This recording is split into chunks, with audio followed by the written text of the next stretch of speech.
House will please be in order. Those persons not having privilege of the floor will please vacate the chamber. All members and guests in the gallery will please rise as we are led in prayer today by Pastor Melody Hawley, guest of the lady from the 32nd, Delegate Kessinger. Father, we thank you today for the presence of God that is promised to be with us when we ask. I thank you for all of our elected officials, God, for these public servants that the word tells us have been appointed by your hand.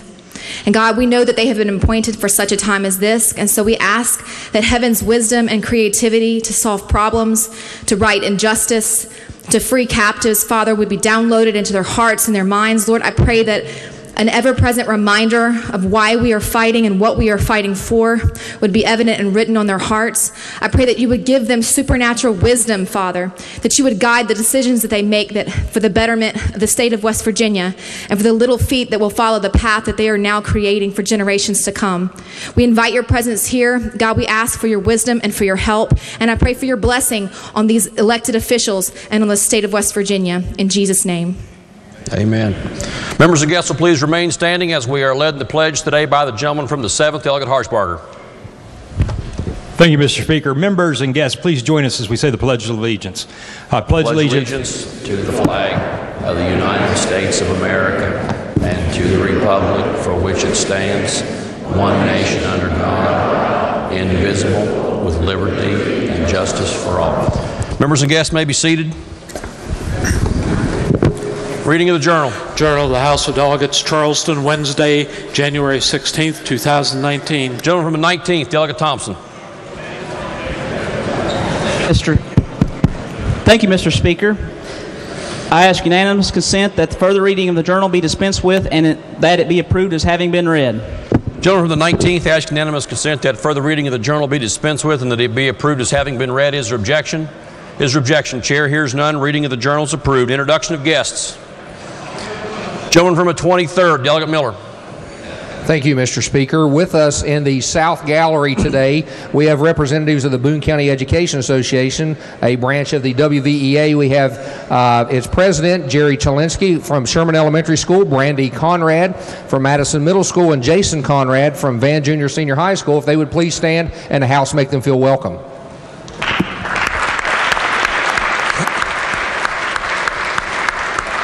Lady from the 32nd, Delegate Kessinger. Thank you, Mr. Speaker. Today in the galleries, in all of our galleries, we are joined with hundreds of young West Virginians from Generation Z and millennials who are here today to take a stand against the drug crisis that we're facing. If they would stand, they are here to represent the 936 babies that were born with NAS in 2017 and to say enough is enough and change starts with them. So if the House would please stand and make them welcome.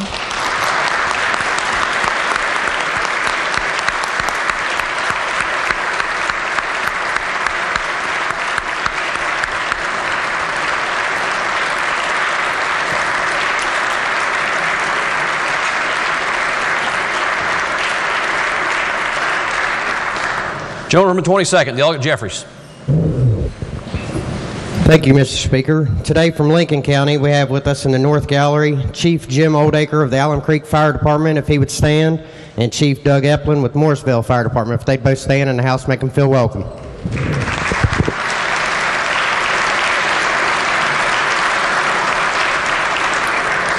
Gentleman from the 22nd, Delegate Maynard. Thank you, Mr. Speaker. Today with us we have chiefs from the West Virginia Fires Association and the West Virginia Fire Association. So if they would please stand and the House please make them feel welcome.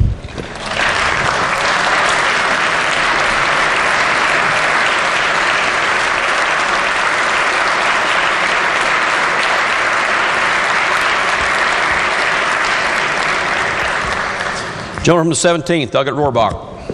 Thank you, Mr. Speaker. Today in the gallery we have visiting with us Shannon O'Connor. Now she would stand. She's a student in occupational therapy at WVU and is also joining us this week as a Rural Health Scholar Program recipient, and we would ask for the House to make her welcome.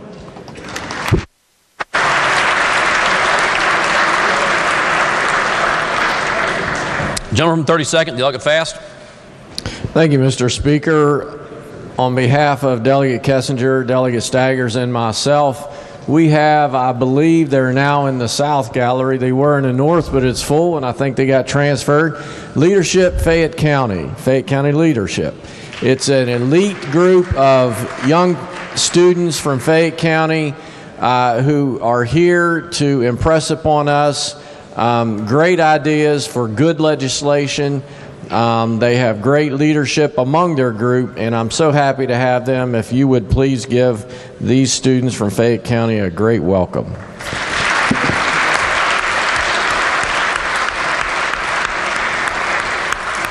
Gentleman from the 44th, Delegate Hannah. Thank you, Mr. Speaker. Today in the West Gallery, I have with me a teacher from Nicholas County Career and Technical School and former teacher of my own, Lundy Bailey. Would the House please make him feel welcome?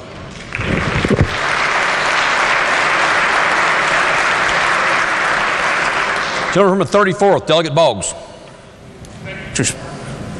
Thank you, Mr. Speaker. Very pleased to see in the South Gallery my old friend and one of the leaders truly in not only in Braxton County but in all of West Virginia as a volunteer firefighter and one of the chiefs, Randy James. Randy, if you would stand and the members would please make Randy welcome.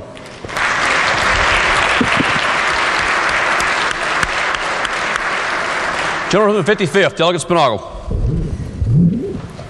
Thank you, Mr. Speaker. All the way from God's country, Hardy County, we got some of Moorfield's finest, Moorfield Volunteer Fire Department, company number 46. We got Doug Mongold. Stand up, Doug. We got Harry Shockey. Harry, stand up. Lance Taylor, stand up. And last but not least, Dalton Hour, stand up. Will the House make them feel welcome?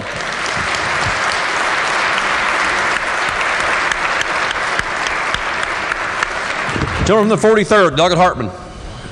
Thank you, Mr. Speaker.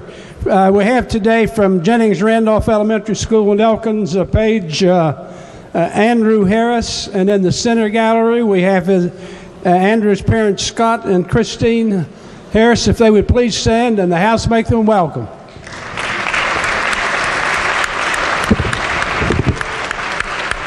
Gentleman from the 19th, Delegate Hicks. Thank you, Mr. Speaker. On behalf of Delegate Thompson and myself, I'd like to announce that we have some very special pages today from 2 elementary schools in Wayne County, and that being Cerrito Canova Elementary School and Kellogg. And these pages are Aubrey Bays, Reagan Robleski, and Kaylin Adkins, Kimberly Rousey, and Kylie Norman. Would the House make them welcome?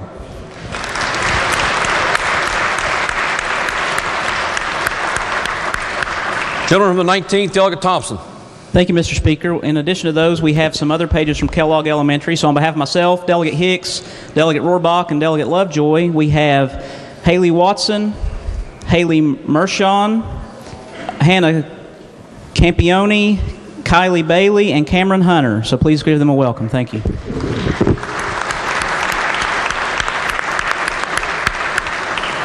Gentleman from the 1st, Delegate Schwartzmiller.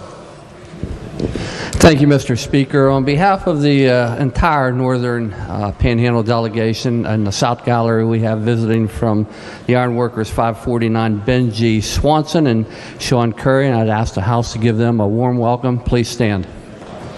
Thank you.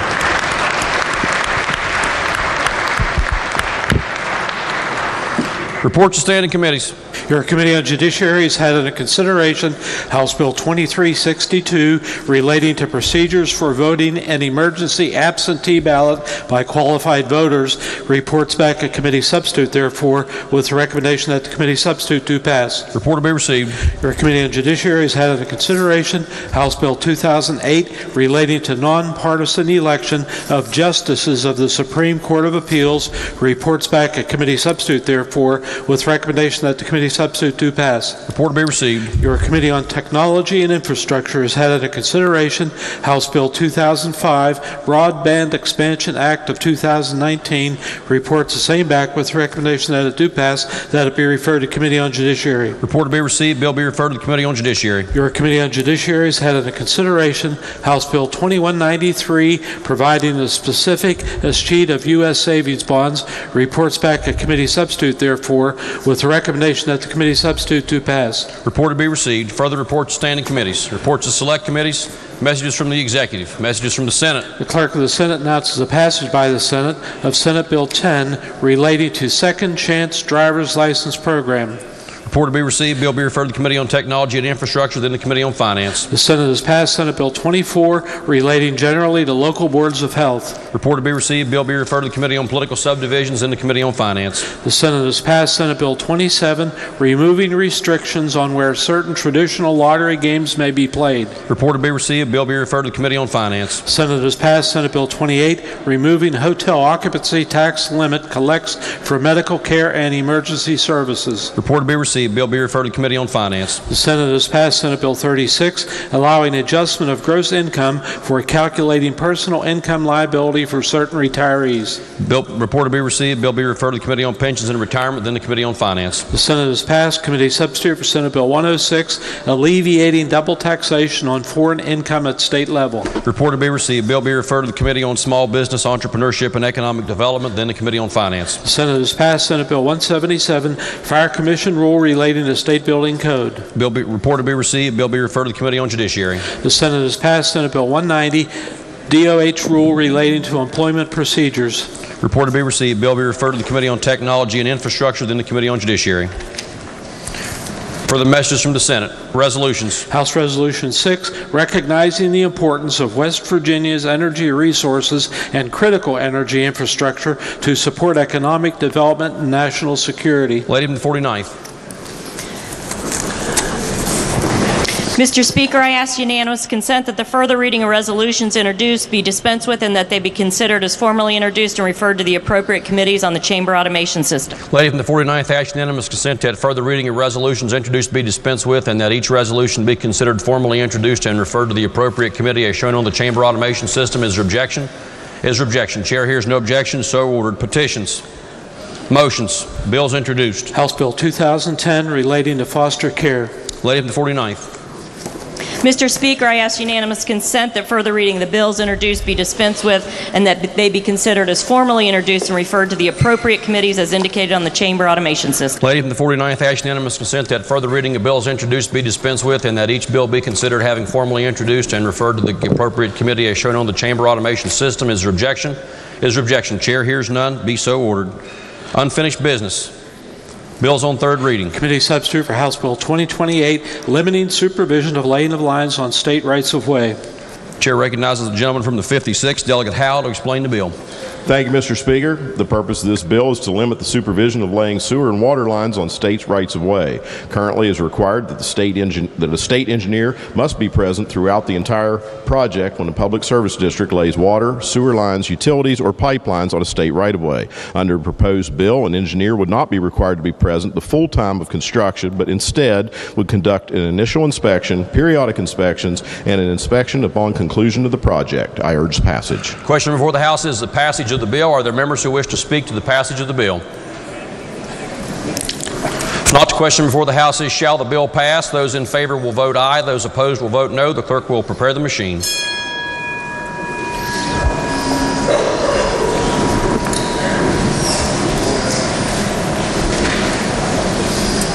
Has every member voted?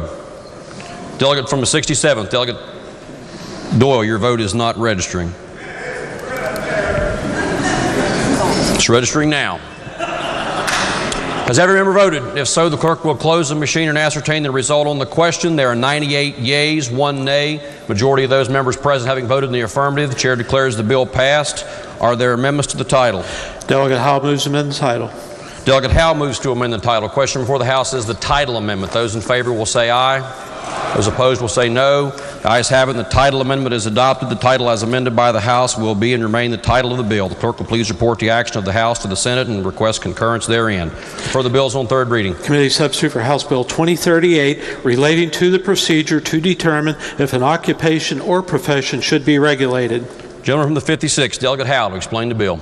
Thank you, Mr. Speaker. The purpose of this bill is to not recommend submission of a sunrise application to regulate an occupation or profession if the occupation or profession is regulated in less than 25 states. Regulation could be considered if it is shown that West Virginia is unique and that occupation or profession should be regulated. The bill also directs the legislative auditor to review licensing of professions and occupations every 5 years and recommend sunsetting a regulation if fewer than 25 states regulate the occupation or profession unless it is shown that West Virginia is unique and that occupation or profession should be regulated. I urge passage. Question before the House is, shall the bill pass? Are there members who wish to speak to the passage of the bill? Gentleman from the 36th, Delegate Rowe. Thank you, Mr. Speaker. Would the gentleman yield? I'm wondering, as I read the Part B, it says that the legislative auditors to determine if there's any that do not meet the requirement of having 25 other states. But do you know what agencies or licenses would be subject to the auditors recommending that they be set aside and discontinued in West Virginia? At this current time, I don't believe we ran across many at all, if any.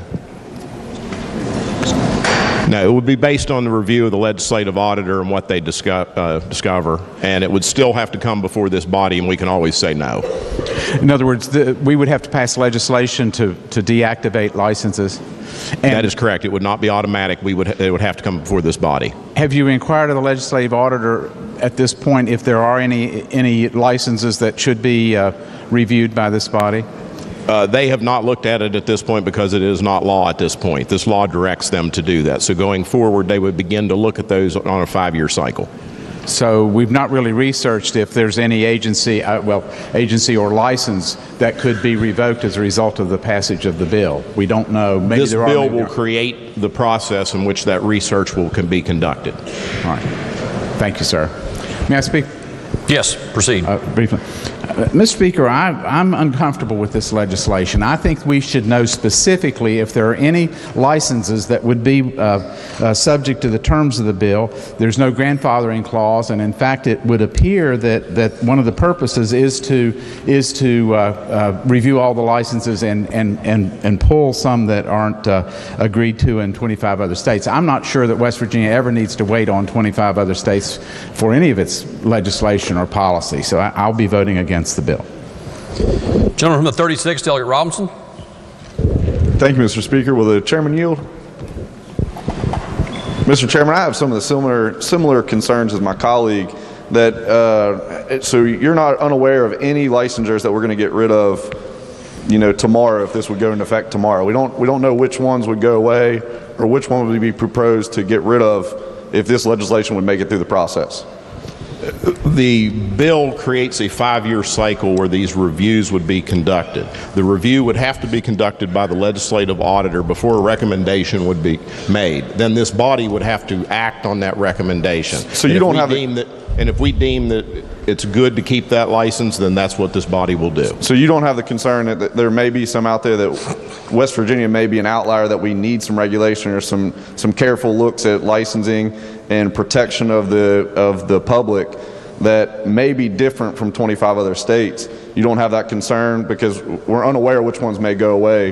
That's actually provided for in the bill. If they can show something that's unique to West Virginia, there's not a lot of states in the coal industry that are as heavily into it, so we may have some type of licensing that we feel is necessary because of our uniqueness.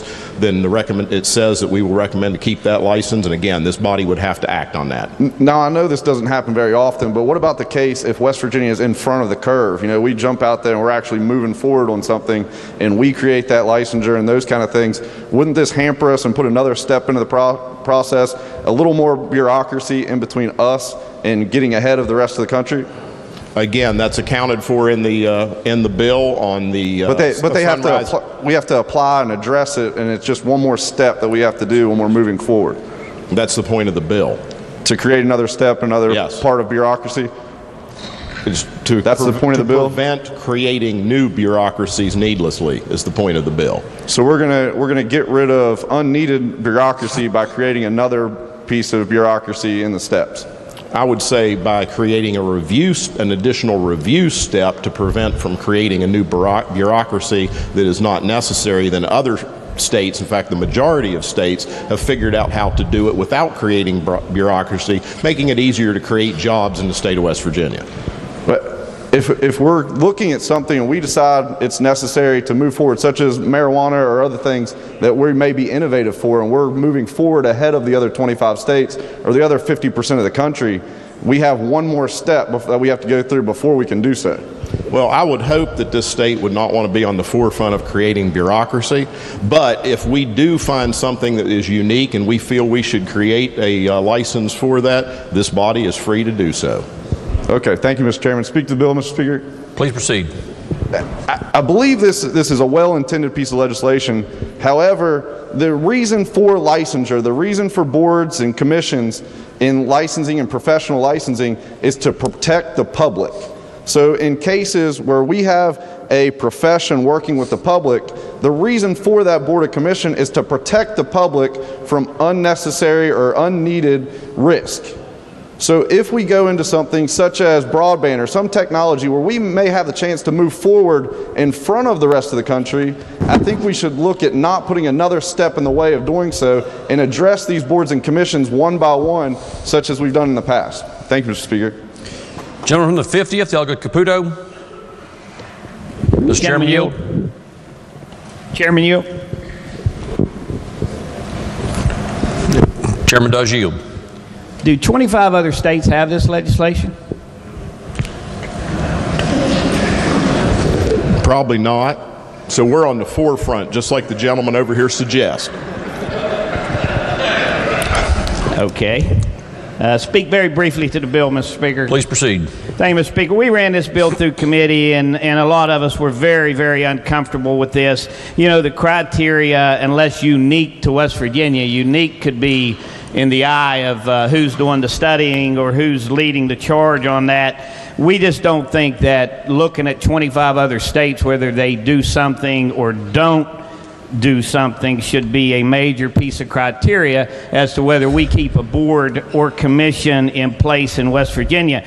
When I asked the chairman and the council what boards would be different in our state than in other states, he handed me a book that was produced by some think tank, and I'm not sure who it was, but as I reviewed that and looked through boards and commissions in West Virginia, many were not in that book that was provided to the committee. So, and no disrespect to the staff and the chairman on that book, but I'm very, very uncomfortable with it. I think it was produced by someone outside of West Virginia that doesn't know our concerns, that doesn't know our needs. So I will be voting no, and I would encourage others to vote no as well. Thank you, Mr. Speaker.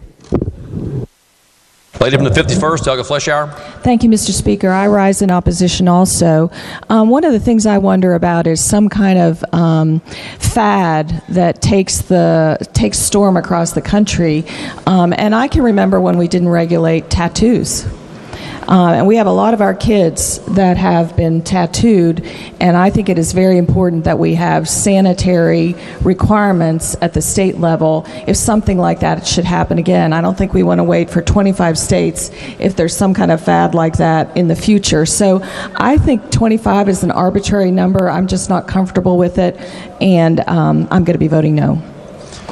Gentleman from the 15th, Doug Foster. Will the chairman yield?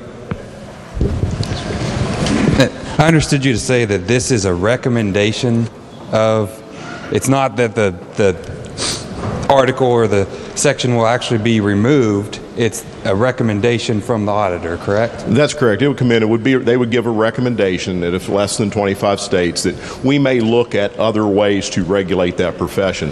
Licensure is a very high level of regulation to protect the public safety, but there are things such as certification, registration, different levels that we could safely protect the public's interest without going to full licensure. All of these make it easier to create jobs in West Virginia. Most of our licensure covers the self-employed, which are people that create their own jobs, and we're trying not to put additional barriers to entry to make it easier to, put people to work in this great state.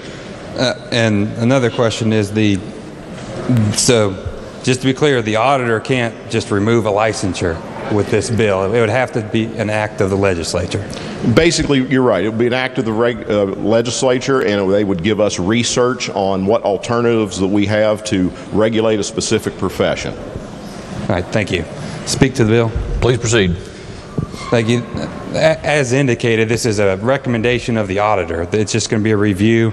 I mean, I see nothing that harms any licensure as getting more information to us on this licensure and saying hey, what are other states doing? We just get more information, then we know that there's going to be that 25 other states don't do this or do the licensure.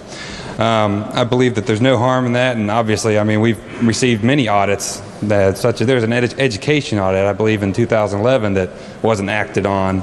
It recommended removal of some of the administrative offices. So just because we receive an audit doesn't mean we have to act on it, and that is at our discretion. So I would encourage the passage of this bill. Gentleman from the 2nd, Delegate Desario. Thank you, Mr. Speaker. I rise today in opposition to this bill as well.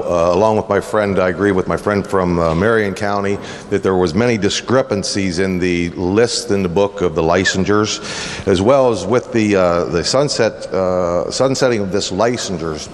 If you're try to do something as simple as change the scope of your practice, it was stated in committee that could take up to 9 months to get squared away. So I would also rise against this and ask the same from my colleagues. Does the gentleman from the 56th, Delegate Howell, wish to close debate? Thank you, Mr. Speaker. This bill would not affect any existing board if it passes. There's not going to be an instant bill the next day to remove any licensure in the state. What it'll do is it'll create a review process where we will go through every 5 years and look over these and see how other states are doing this. Is there a better way to do this? Only if less than 25 states license this profession. The gentlelady from the 51st talked about tattoo artists. We protect the public safety of tattoo artists through the health department without licensure, as many other states do. So if this was to come before this body, they would say, hey, less than 25 states license this profession. This is how they're protecting the public safety. We can do the same thing, making it easier to people to get into that specific profession. There is no sunset provisions for any licensure in this bill. It is only recommendations of what this body can do, and this body has to act before any licensure will be changed to any other thing. We have to act, and anyone can introduce a bill at any time to create a licensure, whether this bill passes or not.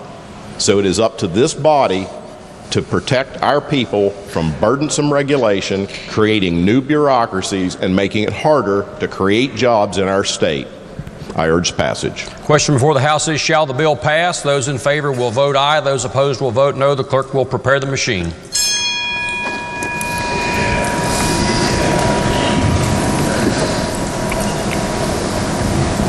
Has every member voted? Has every member voted? If so, the clerk will close the machine and ascertain the result. On that question, 60 yeas, 39 nays, 1 member absent not voting. Majority of those delegates present having voted in the affirmative, the chair declares the bill passed. Clerk will please report the title. Committee substitute for House Bill 2038. Are there amendments to the title? If not, the title is read by the clerk will be and remain the title of the bill. Clerk will please communicate the action of the House to the Senate and ask concurrence therein. Next bill on third reading. Committee substitute for House Bill 2128, allowing state employees to take paid leave to attend parent-teacher conference for their children. Gentleman from the 56th, Delegate Howe, to explain the bill. Thank you, Mr. Speaker. The purpose of this bill is to allow state employees to take paid leave to attend parent-teacher conferences for their children. Employees are eligible each year to use paid leave to attend parent-teacher conferences to be credited against the employee's annual sick leave benefits and include a provision for travel time. I urge passage. Question before the House is, shall the bill pass? Are there members who wish to speak to the passage of the bill? If not, the question before the House is the passage of the bill. Those in favor will vote aye. Those opposed will vote no. The clerk will prepare the machine.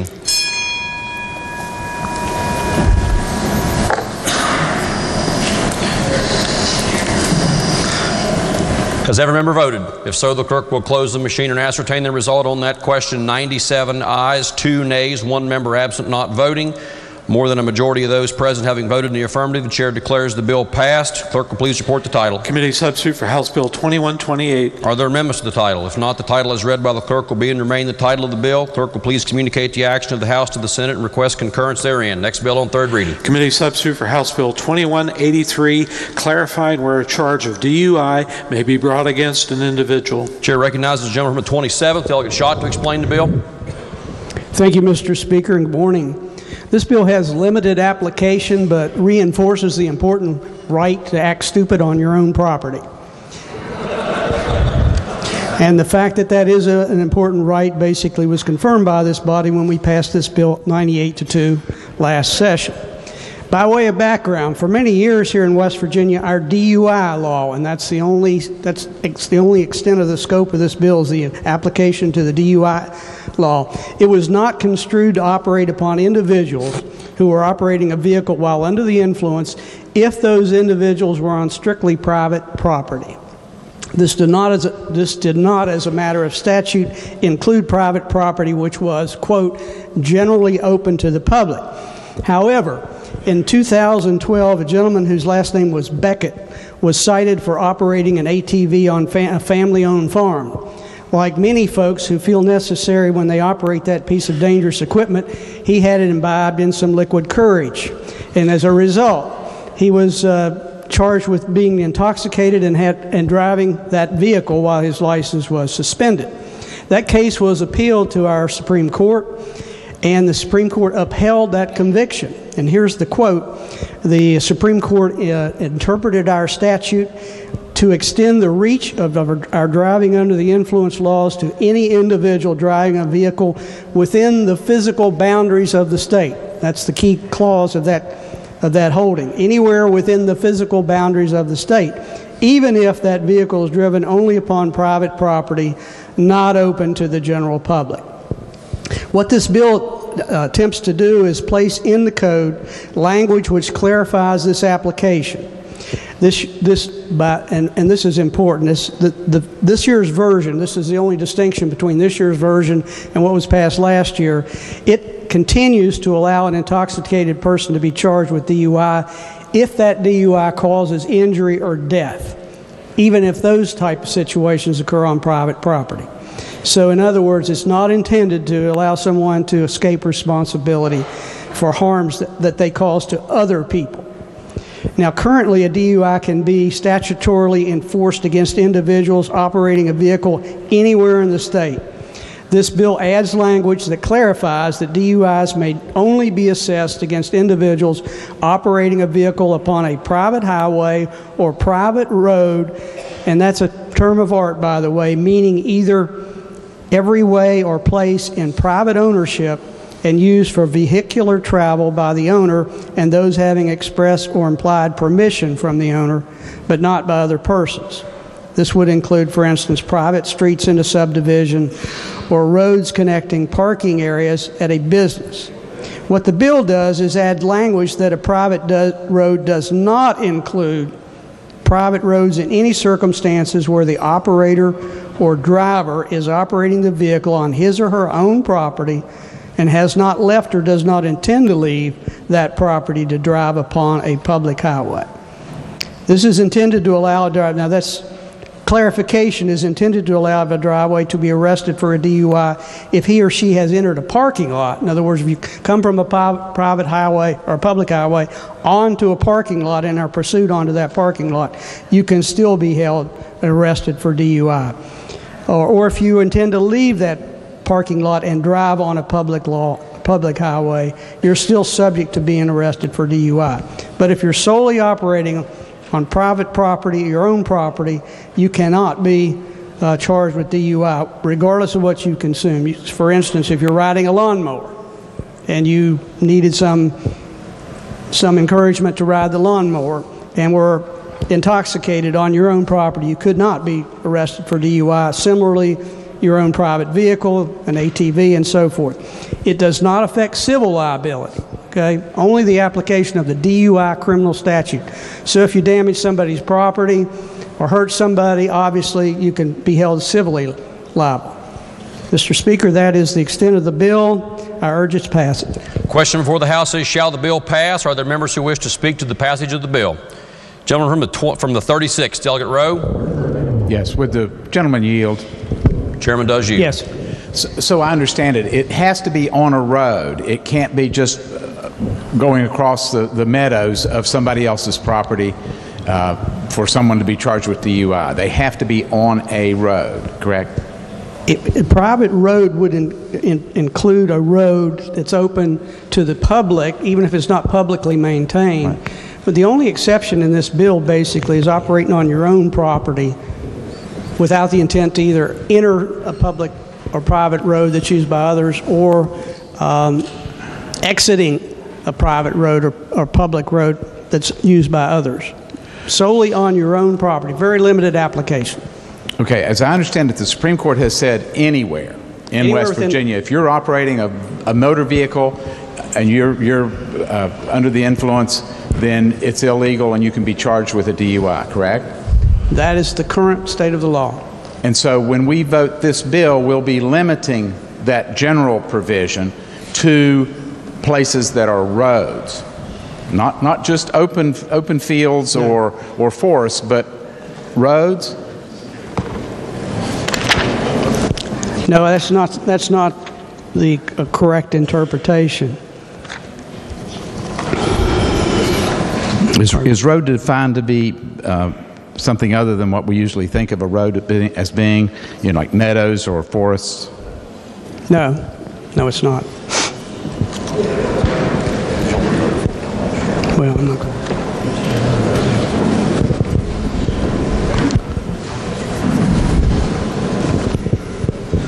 And I'm sorry, if you'd repeat, you're concerned about private meadows, is that it? Yeah, I'm just wondering, ATVs are commonly operated through forests and meadows and places other than on roads. Right. And we're assuming private property here. As I understand the bill, it will limit any liability, will limit any criminal activity for being under the influence if you're off a private road.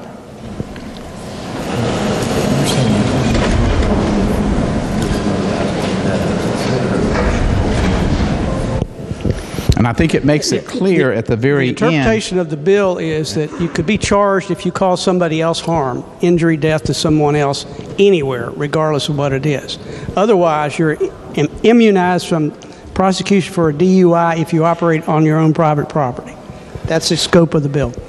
And that includes roads. In other words, if you own the real estate, whether it's a road or not, you have immunity from a DUI. Correct. Okay, but if you don't own it, if someone else owns it, you're liable for a DUI on a road. And the question is are you also liable in a meadow or a forest that is not a road if it's on someone else's property?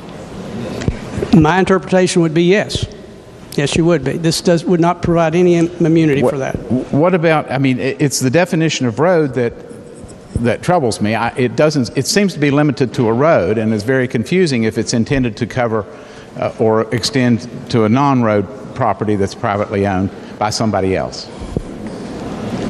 I guess all I can tell you, sir, is I have a different interpretation than you do of the bill and the.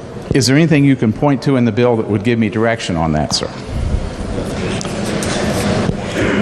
There are definitions contained in 17C11. That's probably where you'd have to look to determine the extent of the definition of private road.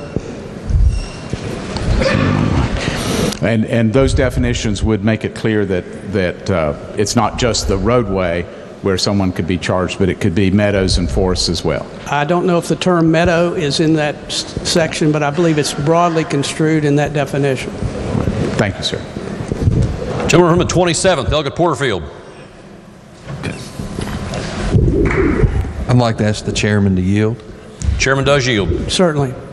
To my colleague and friend, I maybe should have got this yesterday, but being new, I hope you'll forgive this, but in the scope of this bill, is it limited to if someone is driving on their own property, and I think people do have the rights to do what they want on their own property, but would they be allowed to transport other people? For example, if my wife were intoxicated and wanted to drive me around the farm, and I don't know that she's intoxicated, would she be liable for DUI even if we did not have an accident? Could she still put my life in danger with that being intoxicated under this bill? With respect to the charge of DUI, if she was driving the vehicle on your private property and no one was hurt, she would not be subject to a DUI charge under the limited application of this bill. Now, if she hurt you or if there are civil responsibilities, it would not insulate her from any type of civil liability. Is there a way to potentially change that, or moving forward, that if someone is going to ride around intoxicated on their own property, they could still be held liable for DUI if they had other people in their vehicle? Is that possible? Theoretically, you can make any amendment you wish, but we're on third reading, not second reading, where amendments are generally offered. If you feel strongly about that, you could certainly recommend to the Senate, if this bill is taken up in the Senate Judiciary or elsewhere, that they further limit the scope of the bill. And I'm very sorry that was not done on second reading. Would have been able to do that, but getting familiar with the rules, chairman, colleague, and mentor, I just felt it was something for public safety that needs to be addressed and hopefully will be considered. Maybe this be voted down this time and then reevaluated another time. Thank you. Certainly. Gentleman from the 29th, Delegate Steele. Thank you, Mr. Speaker. I rise to just speak in favor of the bill.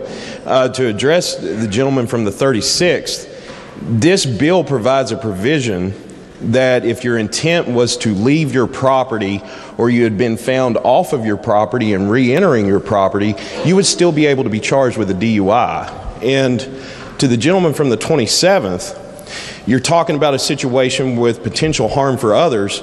There's no alteration to DUI causing bodily injury or DUI causing death. That could still be charged on your own private property. So, you know, I think we're getting a little confused about the parameters of the bill. As the chairman said, this was highly limited. It's highly limited to a very finite situation to address some misunderstanding in the code that has occurred over the years. And I would urge everyone to support the bill. Gentleman from the 23rd, Delegate Miller.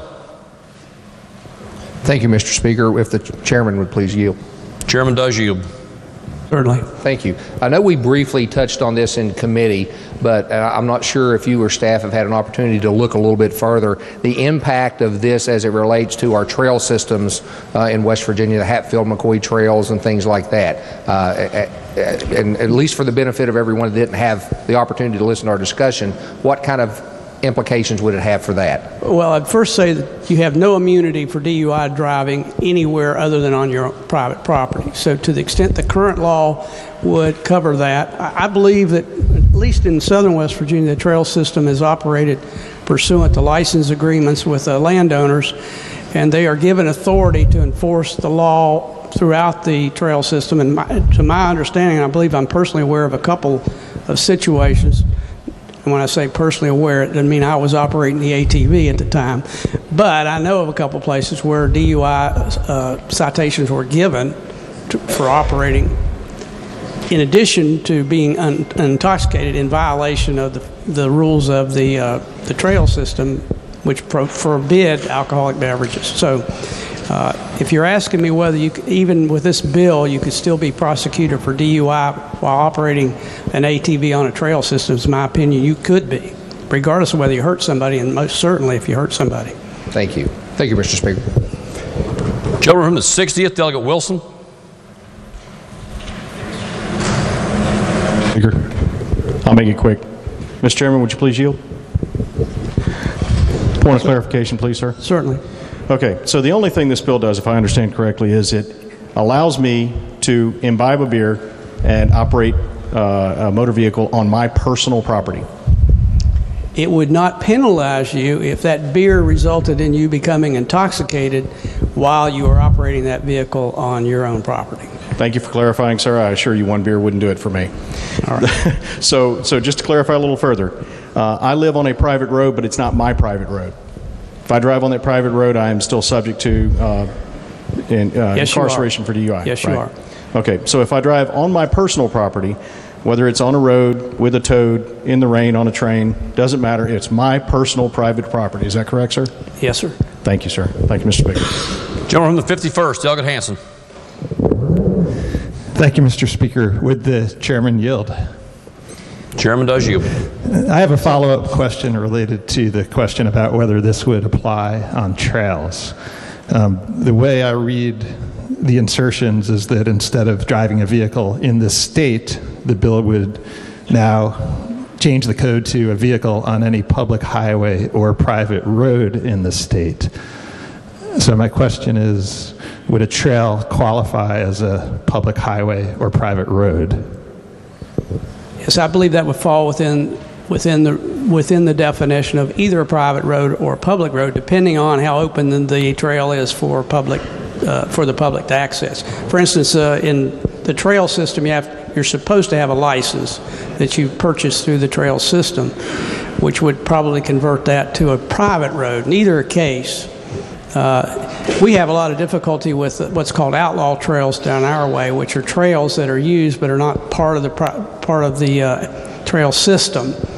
So I think under the broad definition of public road or private road, if it's available to the public, it would fall within here. The trail would. If it's controlled in some way, it still would qualify as a private road under the definition of private road.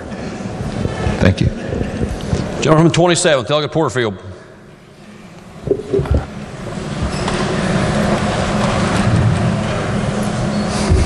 Am I on? Yeah.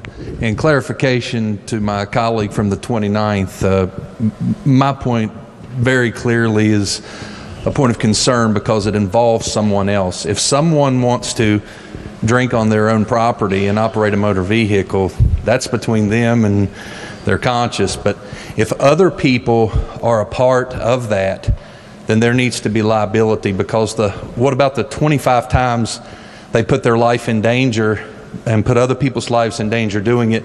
Then one time we have something catastrophic happens, sure, we can charge them with DUI then. The scope of the bill I clearly understand and where it is to be. But if this is going to be passed, it needs to be no passenger at all allowed within the scope of that liability. If they have a passenger, they should be liable for DUI. That's all. Thank you. Does the chairman wish to close debate? If not, the question before the House is, shall the bill pass? Those in favor will vote aye. Those opposed will vote no. The clerk will prepare the machine.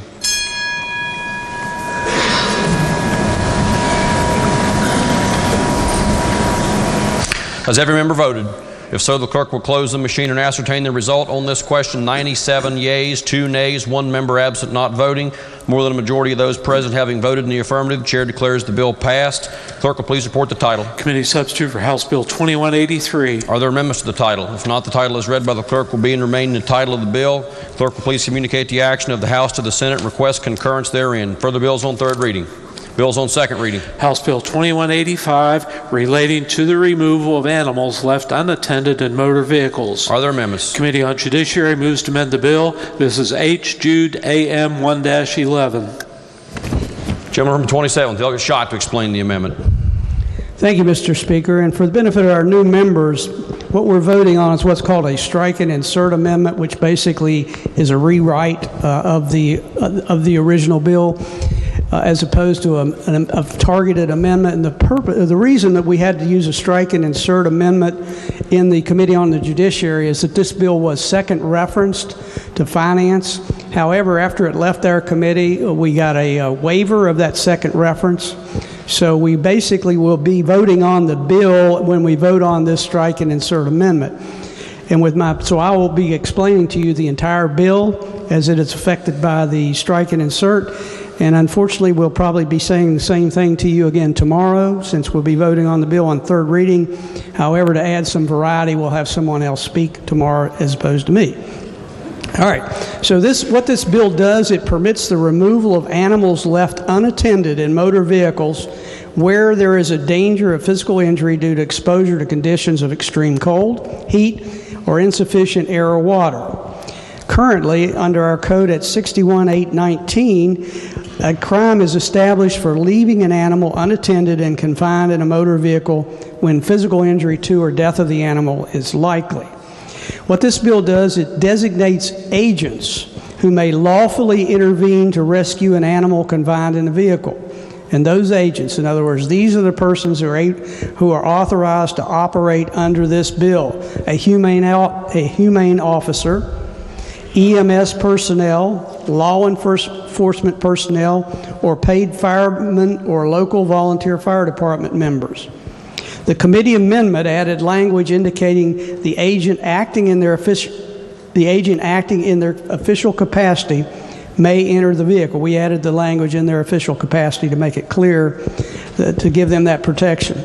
Members of the public are not authorized as an intervening agent. In other words, if you break the window to try to save the animal that's confined, you could be still liable for any injuries or damages to the vehicle. What you'd need to do is call one of these individuals: humane officer, EMS personnel, law enforcement, or firefighters, either local or paid firefighters. So what happens with these folks? They're allowed to intervene when the animal is left unattended in a vehicle, exposed to conditions of extreme heat, cold, and insufficient ventilation, if those conditions may trigger physical injury or death of the animal. That agent then can enter the vehicle for the sole purpose of assisting the animal, but cannot search the vehicle or seize any items found in the vehicle unless they're otherwise permitted by law. In other words, this does not give an excuse to search someone's vehicle if you don't otherwise have cause to do so. If the animal is retrieved, the agent must first leave written notice. That notice has to be in a secure and conspicuous location on or in the motor vehicle bearing the officer's name and title and the address of the location where the animal may be retrieved. The animal may retrieve the animal only after payment of all charges for the maintenance, care, medical treatment, and impoundment of the animal have been paid, or, and this is an amendment was made in the committee, arrangements are made to provide suitable arrangements to provide for that payment over time. If all those conditions are met, the agent and his employer are immune from criminal or civil liability. The committee amendment also added the judicial discretion to direct for a psychological examination of the person who essentially imprisoned the animal, and as to future possession of that animal in the future. All of those are within the discretion of the court. Mr. Speaker, I urge adoption of the amendment. Question before the House is on the adoption of the amendment. Are there members who wish to speak to the adoption of the amendment? If not, the question before the House is the adoption of the amendment. Those in favor will say aye. Aye. Those opposed will say no. Ayes have it, and the amendment is adopted. Are there further amendments? If not, the bill will be advanced. Next bill on second reading. Committee substitute for House Bill 2307 relating to creating a provisional license for practicing barbering and cosmetology. Are there amendments? Bill will be advanced. Further bills on second reading. Bills on first reading. Committee substitute for House Bill 2190 modifying bail requirements. Bill will be advanced. House Bill 2311 exempting short-term license holders to submit information to the State Tax Commission once the term of permit has expired. Bill will be advanced. Further bills on first reading. Leaves of absence. Lady from the 49th. Thank you, Mr. Speaker, for our colleague, Delegate Coles. Is there objection that leave of absence be granted? If not, leaves are so granted. Remarks by members of the House. Gentleman from the 66th, Delegate Espinoza. Thank you, Mr. Speaker. Briefly, wanted to bring members' attention to a document that you hopefully found on your desk. Some of you might have actually received it in your office as well. It's entitled West Virginia Department of Education Staffing. Earlier in some of the debate, it was discussed, or the education efficiency audit was mentioned. That was the 2012 education efficiency audit of West Virginia's primary and secondary education system. And one of the findings of that audit was that West Virginia, at the time of that audit, had one of the lowest ratios of staff to students. As a matter of fact, West Virginia at that time had one agency staffer for every 419.3 students. That was second in the country only to Alaska, that had one agency staffer for 206.6 students. And a couple years ago, then Superintendent of Schools Dr. Michael Martirano had provided this kind of breakdown of staffing, because I think it was, we often heard about the amount of bureaucracy in our state public education system, but without really knowing where those staffers are, really difficult to assess whether we have the right number of staff positions in our public education bureaucracy.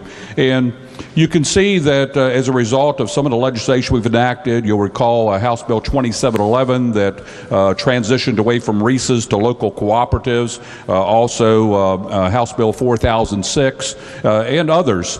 We have made progress in cooperation with the Senate and the Governor's Office and the Department of Education, and significantly I think impacting in a positive way that bureaucracy, bringing it down to a more manageable level. And again, what I really like about this chart is that it really tells you where exactly the remaining bureaucracy is. I think there's a tendency to believe that the bureaucracy is all over here at Building 6, whereas if you look at this chart, you see that actually over in Building 6 there are 261 staffers, 164 of which are state funded positions and 97 that are federal positions. And then you can again look across the bottom of the chart and see fairly clearly where exactly those staff positions are.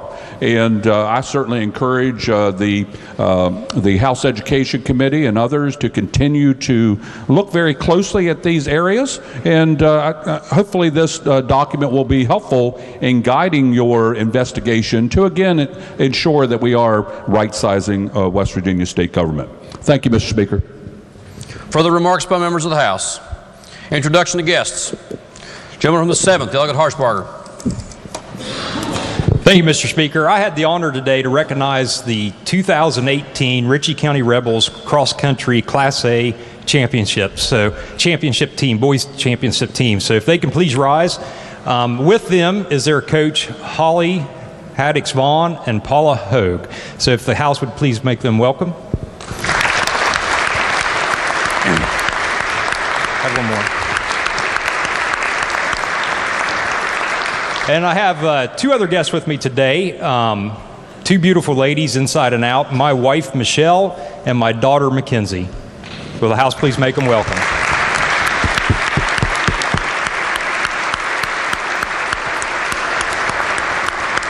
Further introduction to guests.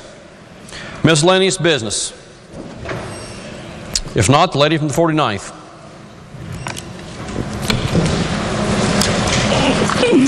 Thank you, Mr. Speaker. I move subject to announcement that the House adjourn until 11 a.m. tomorrow. Lady from the 49th moves that subject to announcements, the House stand adjourned until 11 a.m. tomorrow, Friday, January the 18th. Are there announcements? Gentleman from the 10th, Delegate Chris.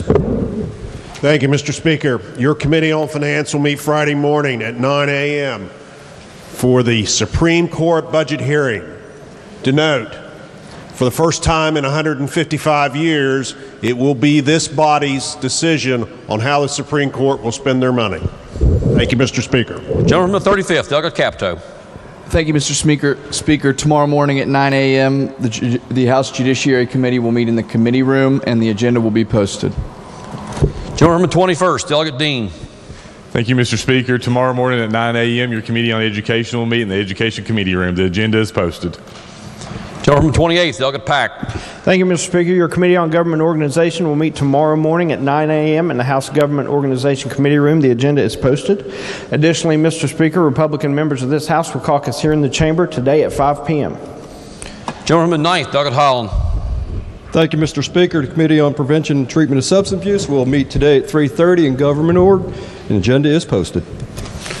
Gentleman from the 17th, Delegate Rohrbach. Thank you, Mr. Speaker. Members of both the Prevention, Treatment, and Substance Abuse Committee as well as the Health and Human Resources Committee are invited to a lunch and learn today in the House Government Organization room immediately following the session. We're going to meet with the West Virginia Association of Alcoholism and Drug Abuse Counselors. And also your Committee on Seniors, Children, and Family Issues will meet at 1 o'clock today in Government Organization. Thank you, Mr. Speaker. Gentleman from the 41st, Delegate Hill. Thank you, Mr. Speaker. Just a reminder, your Committee on Health and Human Resources will meet today at 2 p.m. in the House Health Committee room, 215E. Republicans will caucus in the Chairman's office at 1:30. Gentleman from the 10th, Delegate Kelly. Thank you, Mr. Speaker. Your Committee on Energy will meet today at 2 p.m. in the Judiciary Conference Room. The agenda is posted. Gentleman from the 12th, Delegate Westfall. Thank you, Mr. Speaker. Your subcommittee on House Bill 2378 will meet at 12:15 in the Judiciary Committee room. It's House Bill 2378. It's an education bill. Thank you, sir. 12:15 today. Thank you. Gentleman from the 36th, Delegate Robinson. Thank you, Mr. Speaker. Members of Kanawha County will be meeting with the Kanawha County Commission tomorrow at 8 a.m. in the Lou McManus room. Thank you. Gentleman from the 50th, Delegate Caputo. Thank you, Mr. Speaker. Members of the Democratic Caucus will meet today immediately following the floor session in room 252. Democrats in room 252. Lady from the 32nd, Delegate Staggers. Thank you, Mr. Speaker. In room 230, the Democratic Caucus for Health and Human Resources will meet at 1:45. That's a move back from 1:30 that I announced yesterday. Are there further announcements? Are there further announcements? If not, the question before the House is the motion by the lady from the 49th that the House stand adjourned until 11 a.m. tomorrow, Friday, January 18th. Those in favor will say aye. Those opposed will say no. Ayes have it, and the motion is adopted. The House is adjourned until 11 a.m. tomorrow. The Senate will please come to order. All those not having privileges of the floor will please vacate the chamber. Would those on the floor and our guests in the gallery please rise as we are led in prayer this morning by Pastor Mike Harper of the North Hills Baptist Church in Charleston, West Virginia, and then please remain standing as we are led in the pledge this morning by the Senator from Marshall, Pastor Harper. Shall we bow in prayer? Our most gracious Heavenly Father, we come to you today thanking you and praising you for your many blessings. And Father, we thank you for your love, your mercy, and your grace. And especially, Father, we thank you for your presence in this place today. And Father, what a great privilege it is to stand here this day. And Father, I thank you for these men and women that serve as our state senators. Father, they've been elected to do a hard work. And Father, I would pray that you will give them wisdom and discernment, Father, as they lead our state forward. And Father, we lift up our Governor Justice. Father, bless him with good health. And Father, also bless him with the wisdom to lead our state forward. And Father, we lift up our country. We pray for our president. We pray for our Congress and Senate, Father, as they will work together to do the good for our country. And Father, there's great division in our land. And Father, I would pray, Father, they will find unity. And Father, may they do the job that they were elected to do, to serve we the people. And Father, we thank you, Lord, for the opportunity that we have here to observe history and to observe what's going on in our state. And Father, once again, we pray that you will guide these men and women today. And Father, may good be the result of today's session. In Jesus' precious name, and amen. Amen. Thank you, Pastor. The Senator from Marshall. Thank you, Mr. President. Would the members and staff of the Senate, as well as the guests in the gallery, please join me in the Pledge of Allegiance? I pledge allegiance to the flag of the United States of America and to the republic for which it stands, one nation under God, indivisible, with liberty and justice for all. Thank you. You may be seated. Reading of the Journal. West Virginia Legislature Senate Journal, Wednesday, January 16th, 2019. The Senator from Harrison County requests unanimous consent that further reading of the Journal be dispensed with and that it be approved as having been read. Is there objection? Chair hears none, so ordered. Introduction of guests. On behalf of the Senate, it is my pleasure to welcome our honorary pages for the day. Please stand and be recognized as your name is called. As guest of the Senator from Wyoming, we have Jacob Hatfield, Kendra Morgan, Peyton Morgan, and Whitney Morgan. If they would all please stand and the Senate give them a warm welcome.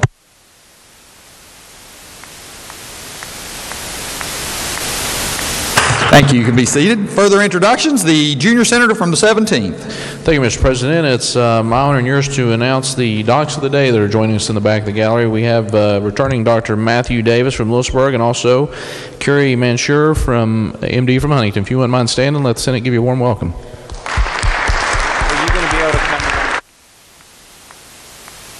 Further introductions, the senator from Wyoming County. Thank you, Mr. President. I'd like to introduce the Page's mother or their parents that are in the gallery. Could you please stand up and we can recognize you? It's Kendra Morgan's mother is Angela, stepfather Greg, Jacob Hatfield's father Wendell, Whitney Morgan, Peyton Morgan, and her mother Miranda. Could you stand, please? Thank you. Further introductions, the senator from Jefferson County. Thank you, Mr. President. In the President's Gallery, we have millennials and Generation Xers from all over the state that have come to the Capitol today to take a stand against the drug epidemic. These students are saying enough is enough, and they will no longer sit idly by as their moms, dads, brothers, and sisters fall victim to drug abuse. They represent the 936 babies suffering from NAS since 2017. Will the Senate please make them feel welcome? Stand up.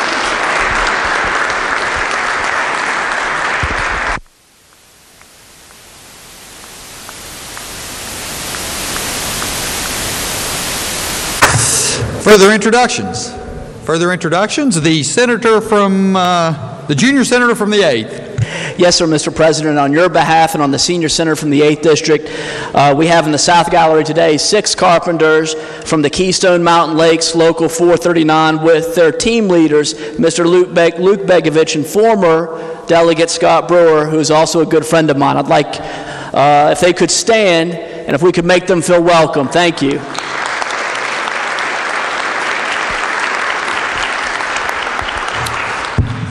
The Senator from Boone County. Thank you, Mr. President. On behalf of all of us here, there's some very sharply dressed volunteer firemen in the chamber today, and certainly like to recognize them. And as they pointed out last night at the reception, there's an awful lot of gray hair, and that's a problem for our future, folks. So if Craig Cox, Dusty Amtover, Trey Catlett, Jonathan Hotchkiss, and Tad Malcolm would stand, and the Senate make them welcome.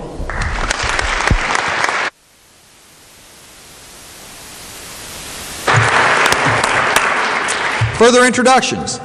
The Senator from Greenbrier County. Thank you, Mr. President. I've got some students here today that I want to introduce to you all. If the students will go ahead and stand up. We've got 4 students here from Greenbrier County Schools today as part of Apprentice Day. Apprentice Day is a national program for students where they can spend a day doing their dream job. And so we've got 4 students here who would like to be among us, working in government one day. So I would like to welcome Kaylee, Bogey, Benedict, Isaiah, and their parents, and Christina, who runs Apprentice Day here in West Virginia. Will the Senate please make them feel welcome?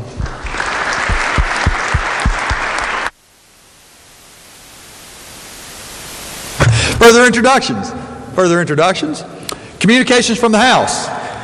The Clerk of the House announced the passage by that body of House Bill 2164, clarifying that appeals to the Supreme Court are a matter of right. Message will be received and referred to the Committee on Judiciary. House Bill 2351 relating to regulating prior authorizations.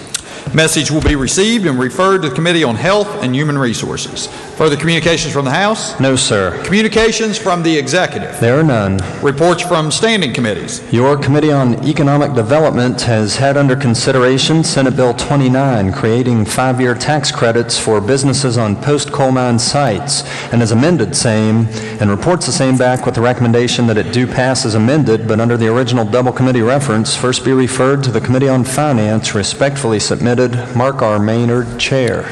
Report will be received and referred to the Committee on Finance. Your Committee on the Judiciary has had under consideration Senate Bill 62, requiring participation in drug court program before discharge of certain first-time drug offenses, and reports back a committee substitute for same, and Senate Bill 240, repealing certain legislative rules no longer authorized or are obsolete, and reports back a committee substitute for same, with the recommendation that the 2 committee substitutes do pass. Respectfully submitted, Charles S. Trump IV, Chair. Report will be received. Your Committee on Finance has had under consideration the following bills dealing with legislative rules as it relates to the State Tax Department. Senate Bill 180, Senate Bill 181, Senate Bill 182, and Senate Bill 183, and reports the same back with the recommendation that they each do pass, but under the original double committee references, first be referred to the Committee on the Judiciary. Respectfully submitted, Craig Blair, Chair. Report will be received and referred to the Committee on Judiciary. Your Committee on Agriculture and Rural Development has had under consideration Senate Bill 191, Agriculture Commissioner Rule relating to animal disease control, and Senate Bill 192, Agriculture Commissioner Rule relating to industrial hemp, and reports the same back with the recommendation that they each do pass, but under the original double committee references, first be referred to the Committee on the Judiciary. Respectfully submitted, Dave Seipold, Chair. Report will be received and referred to the Committee on Judiciary. Your Committee on Pensions has had under consideration Senate Bill 296, providing 11-month window to permit members of PERS to purchase credited service, and reports the same back with the recommendation that it do pass, but under the original double committee reference, first be referred to the Committee on Finance. Respectfully submitted, Michael T. Azinger, Chair. Report will be received and referred to Committee on Finance. That's all I have, sir. Reports from select committees. There are none. Introduction of bills. The junior senator from the 17th. Thank you, Mr. President. I ask unanimous consent that Senate Bill 338 through Senate Bill 342 be considered and introduced, read by their titles, and referred to the appropriate committees as shown on the chamber automation system.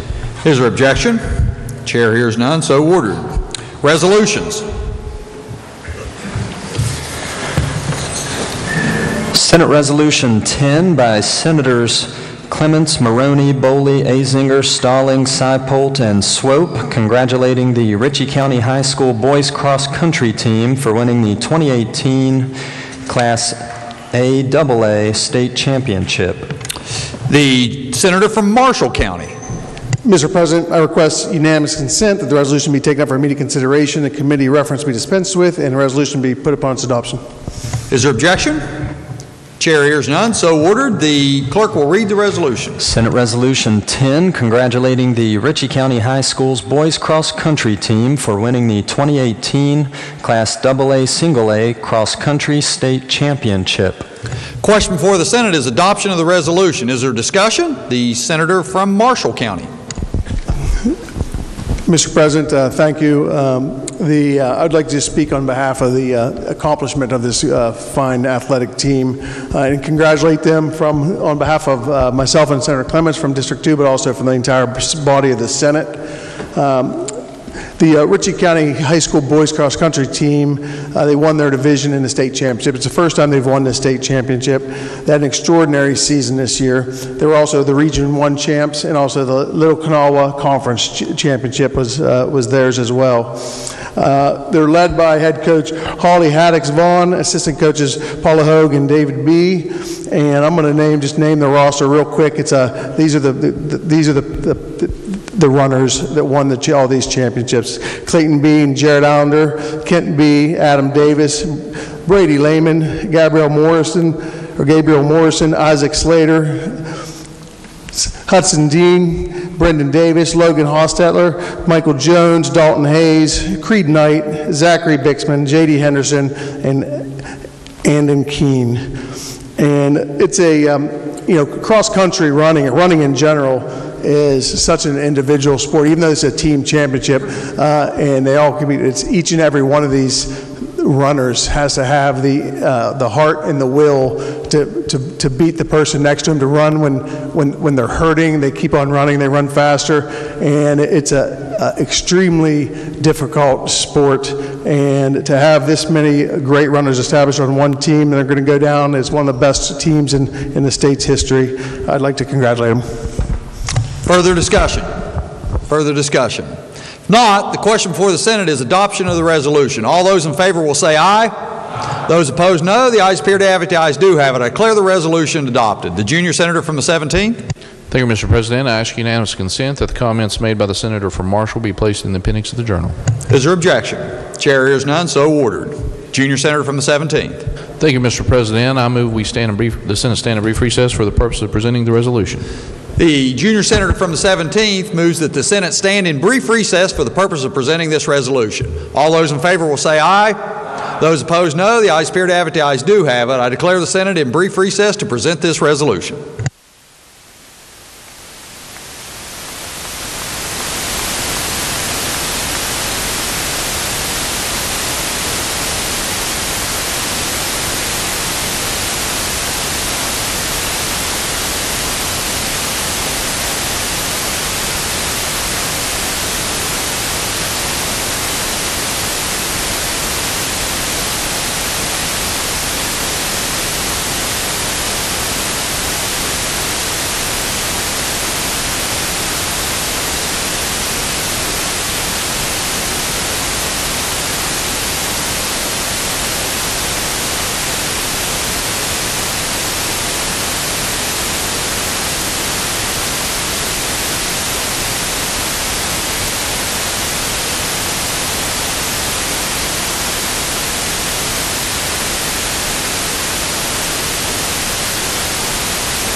Senate will come to order. The Senate will come to order. Further resolutions? No, sir. Motions? Petitions? There are none. Unfinished business? There is none. Bills on third reading? There are none. Bills on second reading? Committee substitute for Senate Bill 61, adding certain crimes for which prosecutor may apply for wiretap. The senator from Morgan County. Thank you, Mr. President. I request unanimous consent that the bill lie over one day, retaining its place on the calendar. Is there objection?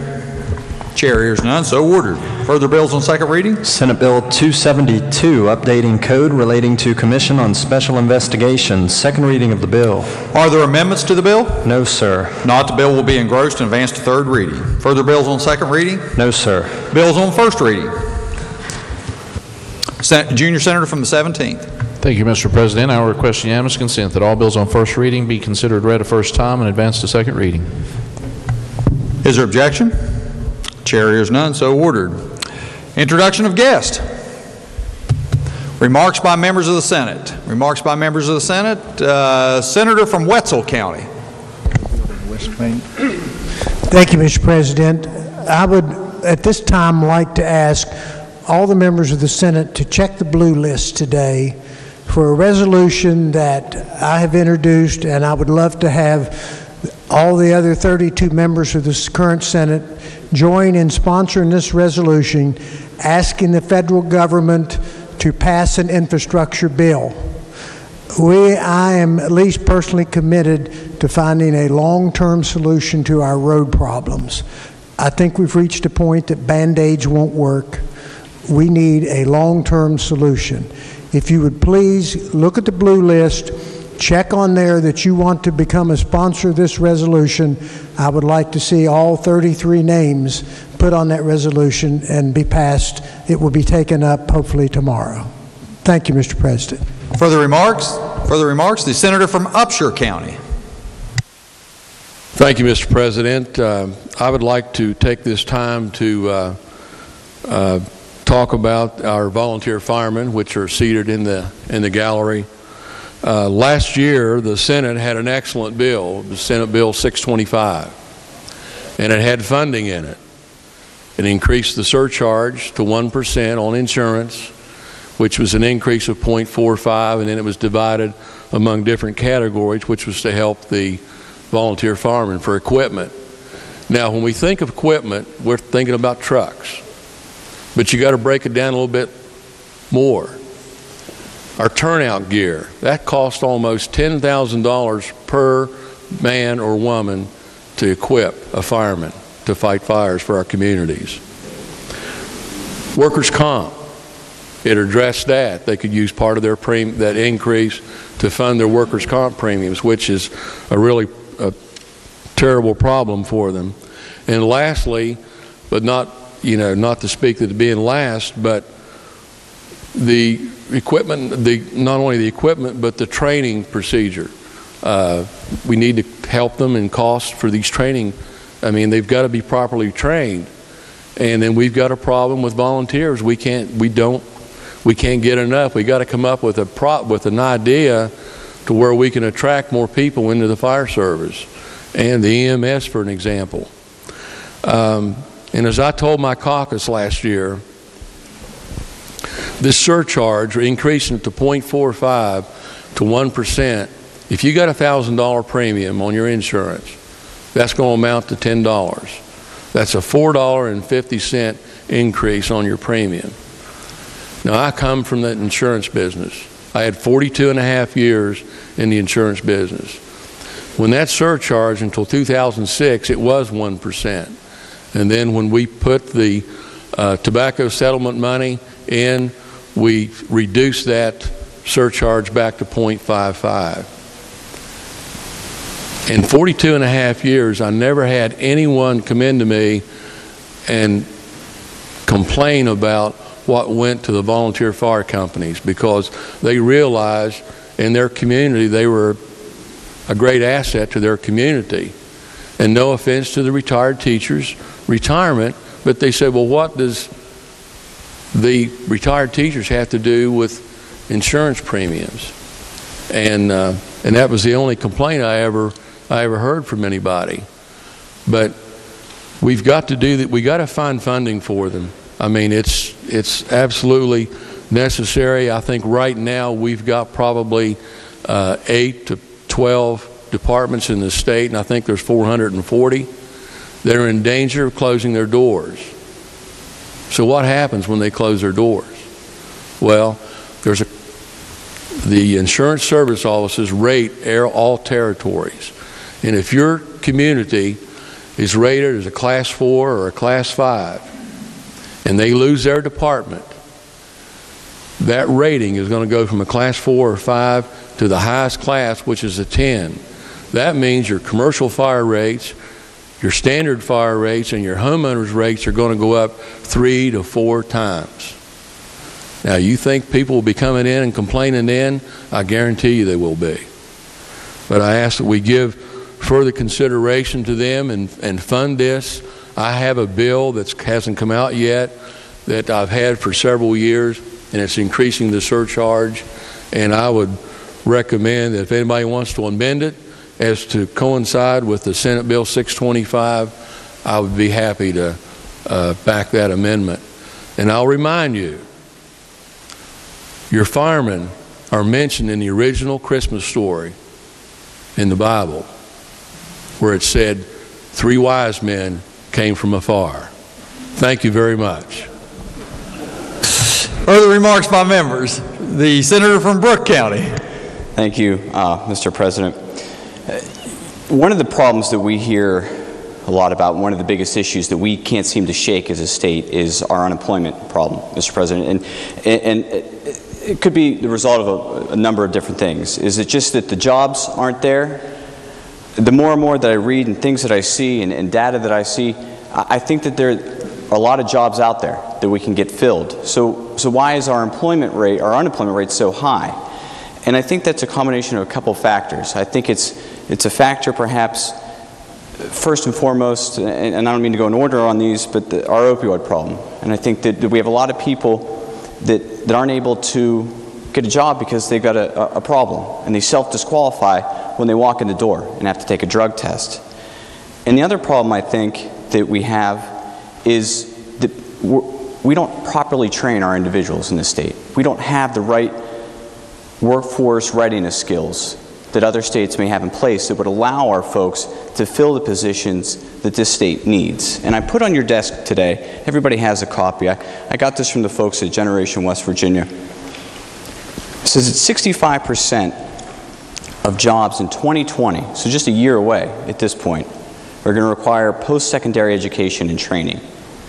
And that's a pretty significant amount. I mean, that's an amount that shows that people aren't just going to, the days when you were able to graduate from high school and go work in a mill or go work in the mine, those aren't the days that we have now, Mr. President. And the jobs that we have now are going to require somebody to get some education, to get some training after high school. That number was only 28% in 1973. So in that time span, it's increased from 28% to 65%. And that is something that I think that we all in this body have to meet head on and try to really think about how we can approach this problem, and how the younger generation of West Virginia, because from my perspective, I'm a little bit older than when I started in the legislature, but I got here because for me it was important for people that were my age that had moved away to be able to either come home or stay here. And if we want the kids, the cross-country team that just walked out of here, if we want them to be able to stay here in West Virginia, we've got to ensure that we provide the framework for them to get the training to fill the jobs that we have here in this state and keep us going. And so, as we think about this, if there were only a bill, Mr. President, that helped accomplish this, if we only had something, and for the Senate, if we only had something that we thought could help us with this problem, and we do, and it's a bill that we sent out of here last year that established a program that would allow people to go to get the training that they're going to need to fill these 65% of jobs, that would allow for the state to be the last dollar in. This isn't a free program. This isn't a handout to everybody. The state is the last dollar in. and people have to meet requirements to be part of the program, but it's going to allow people to stay here. It's going to allow them to fill these 65% of the jobs that are going to be out there in the market. And we as a Senate unanimously sent that bill out of here. And unfortunately, it was something that we didn't get across the finish line last year. I know that we're working to make the bill better. We've been talking to our House colleagues on every side of the aisle to try to get this done, because everybody in here realizes by their vote last year how important something like that truly is. And so I look forward to discussing that bill as it moves through the process, because I really think that it's going to help in making sure that West Virginians meet this 65% of the jobs that are going to be out there and allow us to keep people here, allow us to bring people back to the state. Because we all know we lost 11,000 people the year before last. As a state, we lost 11,000 people. I mean, that's an incredible number. And so we need to make sure that we're doing everything that we can to keep people here and be able to give them a job, be able to help them get a job and stay here. By 2020, we're going to be short, as a nation, 5 million people to be able to fill the jobs that we need on that 65% basis. And so a bill like the one that we've discussed, that we sent out last year, that's going to be West Virginia's opportunity to lead, and our opportunity to shine as a state in this nation to be able to meet that, to be able to exceed that, and make West Virginia the best place to live and work. Thank you, Mr. President. Further remarks, the senator from Raleigh County. Well, Mr. President, I'd like to publicly thank the Senate chamber for their warm welcome as a first-time senator. I kind of feel like the senator that had just begun in his Senate chamber, and a couple of the senior senators asked him if he would like to go fishing with them. And so they said, just show up, we have everything. And so he did that and thought this is going to be a fabulous time. And he arrived, and they already had the boat. They went out and put down the anchor, and one of the senior senators said to the other one, where are the fishing poles? And he said, I left them on the shore. He said, oh my. He said, no problem, I'll go get them. And he steps out on the boat, and he walks across the water and gets the poles and brings them back into the boat. The junior senator said, how did he do that? And he's thinking very quickly here, what's going on? And then the other senator said, where's the bait? And he said, left it on the shore. So then the other senator steps out of the boat, walks across the shore, gets the bait, brings it back. Well, a little while goes on, about an hour or so, and they're fishing, and one of them says, where's the sandwiches? Left them on shore. And so the junior senator, his turn. Don't worry, fellas, I'll go get them. He steps out of the boat and sinks down. And one of the senior senators said to the other one, when he comes back up, would you show him where the stepping stones are? I ask you to show me where those stepping stones are, because it looks to me like some of you guys and ladies are walking on water here with all of the amazing things going on. But I appreciate your encouragement. I appreciate your help. And there is a lesson to learn from that story also that I will take to heart, and that is don't go fishing with senior senators. Thank you. Further remarks by members. The senator from Nicholas County. Thank you, Mr. President. Obviously, when we get to looking at West Virginia, we can look in rural communities throughout this state and find that their aging water and sewer systems are struggling to survive. Last week, as I was traveling back southbound on I-79, a light went off when I heard what some of the current surplus numbers were for our revenue. And we've got a good revenue stream coming into the state of West Virginia right now. And the light that went off was this, that right now we've got some surplus revenue.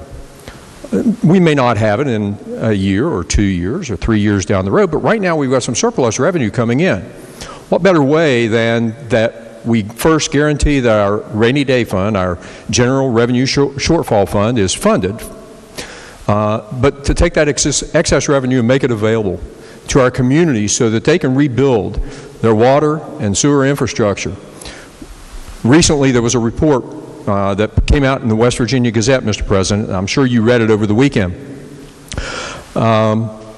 It talked about many of our water systems in southern West Virginia where they pump 3 to 4 times the amount of water that they need on a daily basis, just simply because there's that much water loss in their system. And they don't have the resources to build and restore and replace aging and dilapidated components. I have been working over the course of the last week putting together a bill, and I hope to introduce it probably on Monday or Tuesday of next week. It'll be called the Sewer and Water Infrastructure Rehabilitation and Replacement Act. What this program will do will create an opportunity for us to take excess revenues that ordinarily would go to the General Revenue Shortfall Fund above the 17% and invest it and create basically an endowment. And we would be able then over time to be able to utilize that money and put it back into our communities. Once the fund is above 100%, we're able to generate the return on that. We take those revenues and we put those into our rural communities. We've got to find ways that we can help rural communities, especially where they don't have the financial resources, particularly in communities where the population has dwindled dramatically and they don't have the user fees coming in to be able to support heavy replacement. This would be a 75-25 program. They would get 75% grant money to be able to help. Projects would be capped at about $1 million in grant funds in order to make that happen. But what we're doing is we are making a commitment to invest in West Virginia because we want business and industry to come here, but more importantly, we want our citizens to have safe drinking water. We want them to have clean waters within their communities. This will allow that to happen. Mr. President, thank you. Further remarks, the senator from Wyoming County. Thank you, Mr. President, and thank you, Senator Bozo. That is, I just want to let you know something about our rural areas that don't have water and sewer. An example is where I live. In Wyoming County, I would say probably 75%, maybe more, does not have water and sewer. They have septic tanks and wells. And just in the area where I live personally, over Christmas and Thanksgiving, people were out of water for 14 days at a time. I mean, not one drop of water because the lines are 80, 90 years old. They just have a tank on the hill, and when they get leaks, the leak drains and it drains the tank. It takes 2 or 3 days to fill that back up. And that is a cycle that we go through every single day, every week, every month, year in, year out. And that is just the kind of example that you need. Areas in our where we live in Hanover, Coal Mountain, Sun Hill, Mariana, none of those areas have water. They don't have a public water system.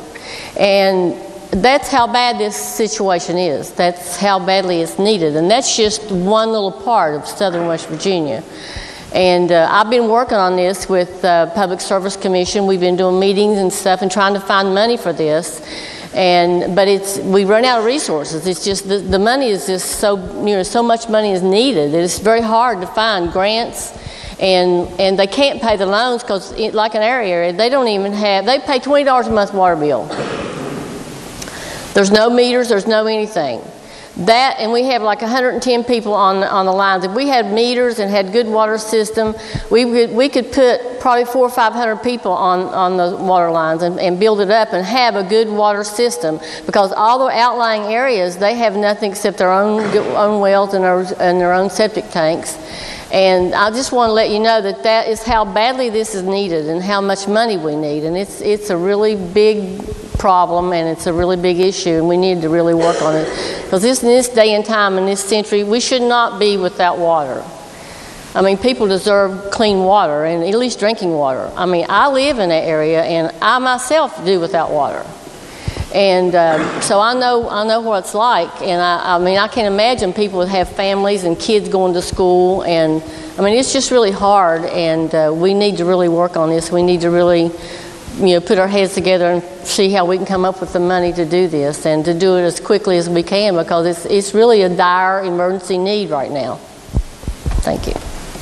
Further remarks, the senator from Mercer County. Mr. President, I'd like to add my support to this infrastructure need. I represent McDowell County, and I can document that it is 75% of the residents in McDowell County have no water or sewer.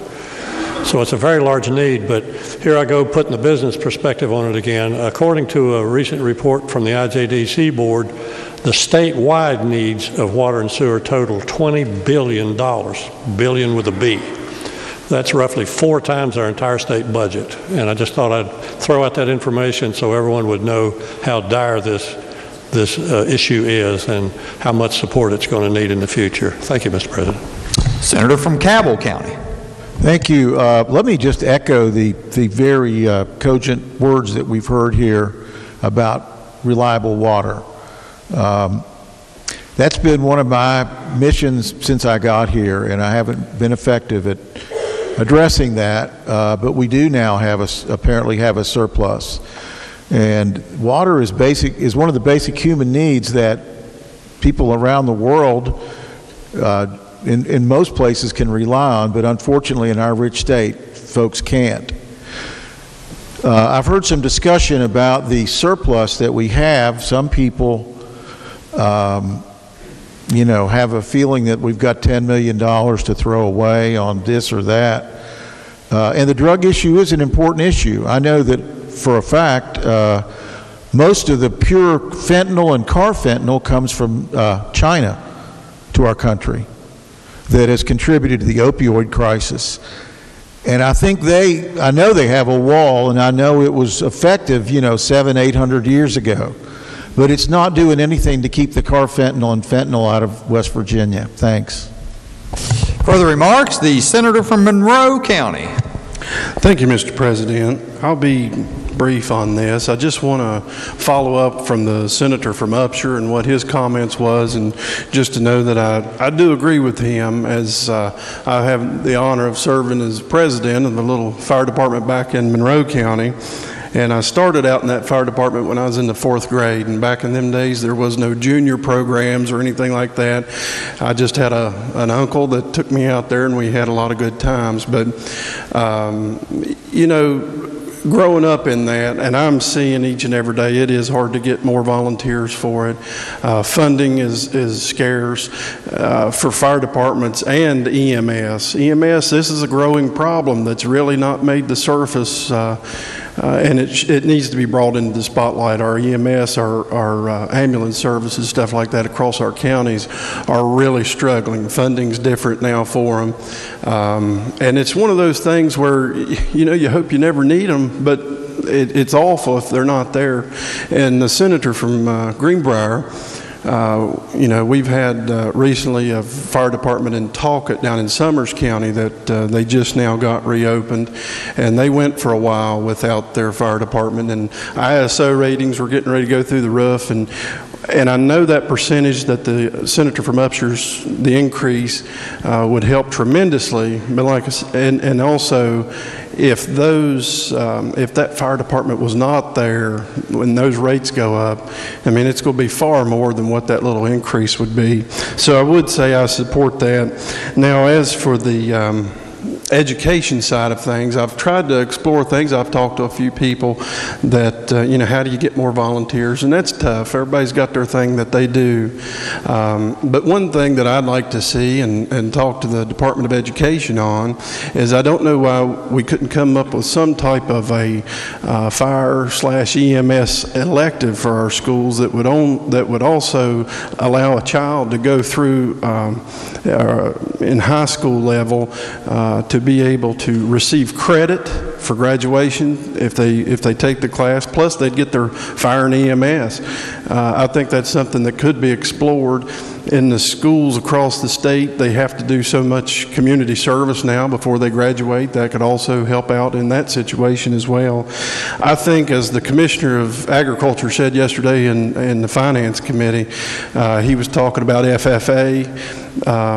When we think of those organizations, and then something like this with the fire departments, EMS, starting out on a younger age, what better drug preventative group could be out there that could help? This could really get a kid feeling accepted and have a purpose in life, and I think there's a lot of them. It's not for everybody, but I really think that it could help contribute to growing our departments. So I would just say that I hope we could look into that in the future. I don't want to put any unfunded state mandates on our schools, but at the same time, I think we need to open up and see that this is a need, and it's a growing need in our state. Thank you, Mr. President.